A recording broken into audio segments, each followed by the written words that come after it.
So, using a continuous glucose monitor or CGM to monitor your energy levels. So, now it's easier to get CGMs. You can even order them by yourself over the counter without a doctor's prescription note.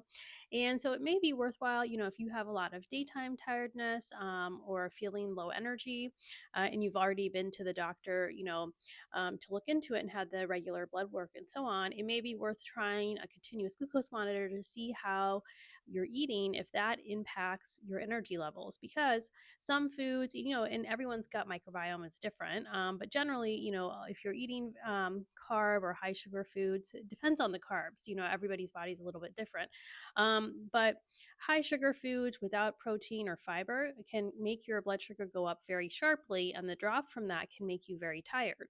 But for example, last year I tried a continuous glucose monitor, and I found that, I am sensitive to gluten. I have irritable bowel syndrome, but I can still eat gluten. But I found that foods with gluten, even without a lot of sugar, versus foods with a lot of sugar, so let's say like pizza versus chocolate ice cream, the foods with gluten, like pizza, made my blood sugar much higher.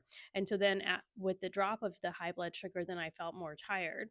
And I am sensitive to gluten, but you may find that, certain foods like that actually influence your energy level a lot more than you thought. Because I would have thought, the chocolate ice cream has way more sugar.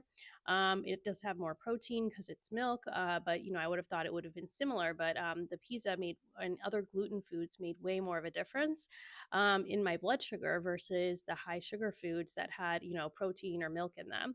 And so that's something to check out if you are feeling like you're having low energy. Since then, I cut back even more on the amount of gluten I'm eating, and I found my sleep improved. So, you may find that some things that you're eating are also impacting your sleep because it impacts your daytime energy level and what you're doing during the day. And so that's definitely something to look into. And it's much easier to get, the continuous glucose monitor now. It's getting easier. And so that's something to consider. I think you can get it for around $45 without insurance. Some people's insurance does pay for it, and then you would need a doctor's note or prescription to get it through your insurance a lot of times.